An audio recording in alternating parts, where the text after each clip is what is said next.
Aujourd'hui, je me suis décidé de te partager quelques lois que les hommes riches appliquent et ce qui fait toute une différence. Pour toi qui me découvres pour la première fois sur cette chaîne, permets-moi de me présenter vis-à-vis de toi. Je suis Etonoki Atoma, le rêveur africain. Sur cette chaîne, nous parlons du rêve qui est la vision. Nous parlons également d'argent. Car moi, je suis convaincu que tout ce qui a existé est parti du rêve de quelqu'un.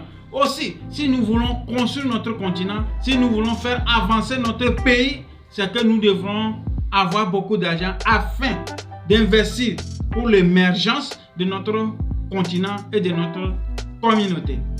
Alors, si tu n'es pas encore abonné à cette chaîne, n'hésite pas à t'abonner. Active également la cloche de notification, ce qui te permettra d'être notifié à l'apparition de toutes nos vidéos comme celui-ci.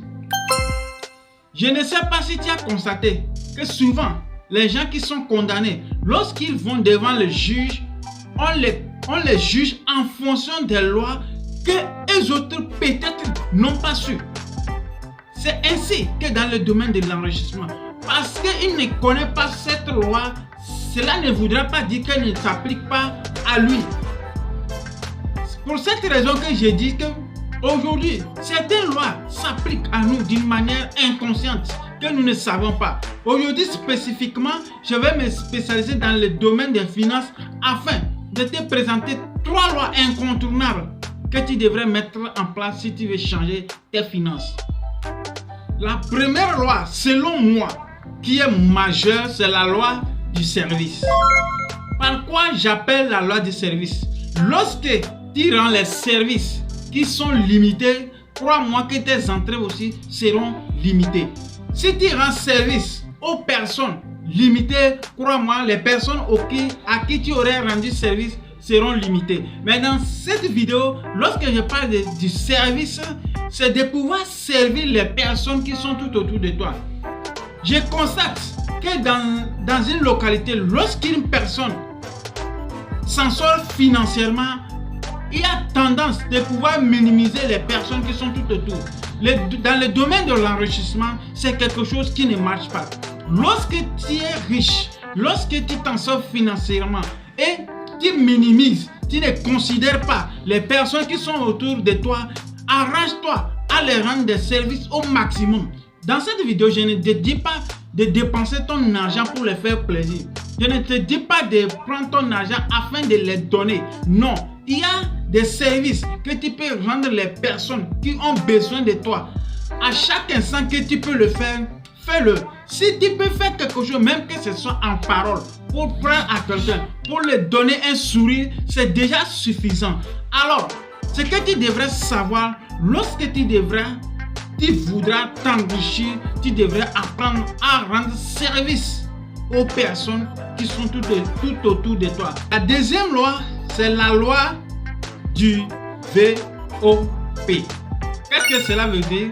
C'est la loi de la veuve, de l'orphelin et du prisonnier. Je ne sais pas si tu as constaté. Bon, pour ceux qui sont croyants, je ne suis pas en train d'évangéliser, mais pour ceux qui sont croyants, vous allez voir que la Bible en elle-même parle de soutenir les veuves, de soutenir les orphelins et de rendre visite aux prisonniers. C'est une loi qui marche très bien. Je ne sais pas si tu constates, tu suis la biographie des hommes qui ont réussi, que ce soit Bill Gates, que ce soit Elon Musk, que ce soit Jeff Bezos, peu importe, n'importe quel milliardaire, surtout en dollars, que tu veux sur sa biographie, tu vas voir qu'à un moment donné, il a partagé ses biens pour aider les veuves, les orphelins et les prisonniers. Lorsqu'une personne est veuve, imagine les difficultés qu'elle est en train de traverser. Tu peux apporter ton soutien aux veuves afin de les soutenir parce que le mari qui devrait les soutenir ne vit plus.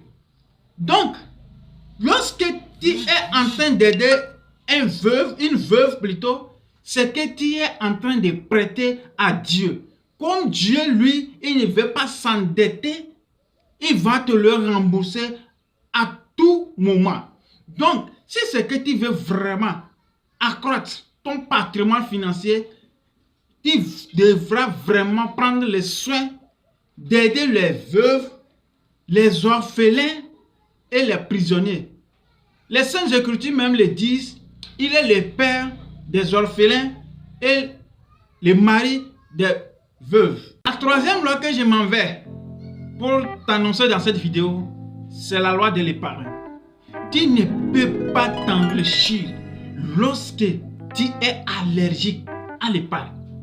Aucun milliardaire, aucun multimilliardaire n'est arrivé là où il est aujourd'hui sans l'épargne. Avant de vouloir investir, il faut commencer toujours par l'épargne. L'épargne, c'est quelque chose que tu fais d'une manière comme si c'était une routine, si je peux le dire. L'épargne ne te demande pas de prendre tout ton argent que tu as gagné afin d'épargner. Non, tu vas prélever seulement une petite quantité que tu vas épargner. Lorsque tu épargnes 1 an, 2 ans, 3 ans, tu peux récupérer maintenant cette épargne, peu importe le nombre d'années que tu veux épargner, afin d'investir dans un business qui va te rapporter beaucoup.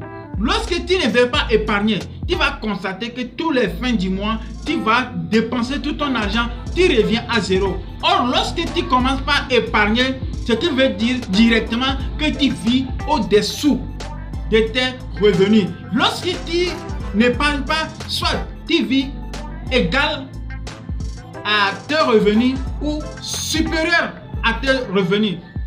Lorsque tu vis au-dessus de tes revenus, c'est que tu es déjà pauvre. Tu peux faire tout ce que tu veux, tu seras toujours pauvre. Si tu vis égal à tes revenus, c'est que tu es toujours pauvre aussi. Tu peux faire tout ce que tu veux, mais tu seras toujours pauvre. Si tu voudrais vraiment atteindre la liberté financière, si tu voudrais créer des grandes entreprises, tu devrais savoir appliquer la loi de l'épargne. L'argent que tu mets dans ton compte à banque serait là-bas.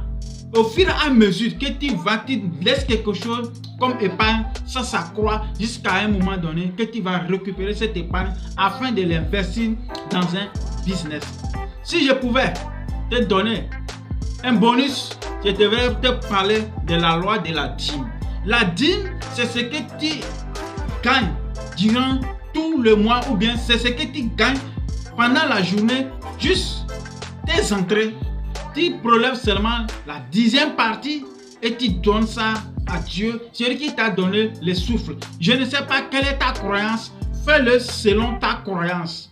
Si tu es chrétien, tu enlèves ta dîme, tu apportes à ton Dieu. Si tu es bouddhiste, si tu es quoi que ce soit, tu devrais vraiment appliquer la dîme. C'est une loi qui est incontournable et cette loi s'applique spirituellement également.